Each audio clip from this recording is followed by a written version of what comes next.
ॐ श्री गणेशाय नमः। शनिकवच अस्य श्री शनैश्चर कवच स्तोत्र मंत्रस्य कश्यप ऋषिः अनुष्टुप् छन्दः। शनैश्चरो देवता श्रीं शक्तिः सों कीलकं शनैश्चर प्रीत्यर्थं जपे विनियोगः। नीलांबरो नीलवपुः किरीटी गृधस्थितस्त्रास्करो धनुष्मान् चतुर्भुजः सूर्यसुतः प्रसन्नः सदा मम सस्याद्वरदः शान्तदः।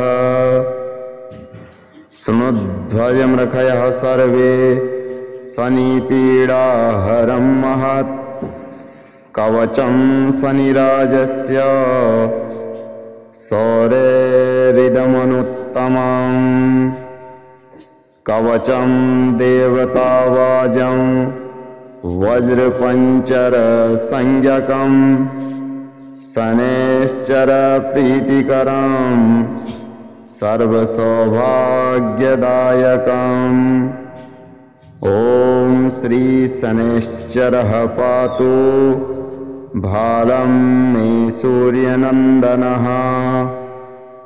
नेत्रे छायात्मजः पातु कर्णो यमानुजः।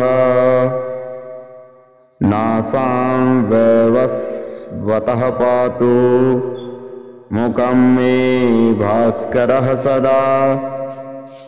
स्निग्धकण्ठश्च मे कण्ठः भुजो पातु महाभुजः।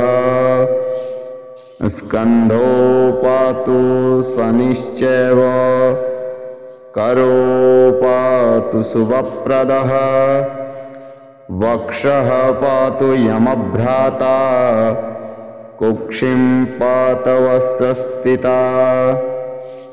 नाभिं ग्रहपतिं पातु मन्दः पातु कटिं तथा।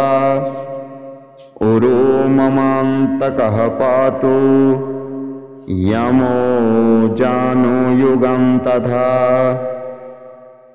पदो मन्दगति पातु सर्वाङ्गं पातु पिप्पलः।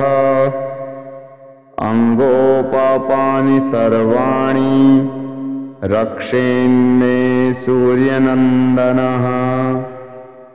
इत्येतत् कवचं दिव्यं पठेत् सूर्यसुतस्य यः न तस्य जायतो पीडा प्रीतो भवन्ति सूर्यजः। व्ययजन्म द्वितीयस्थो मृत्युस्थानागतोऽपि वा कलात्रस्तो गतो वापि सुप्रीतस्तु सदा शनिः।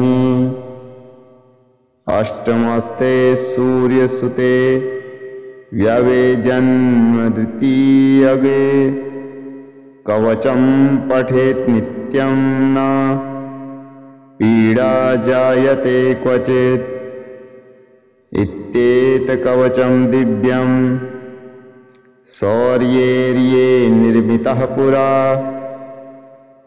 जन्मलग्नस्थितान् सर्वान् नाश्यते प्रभुः।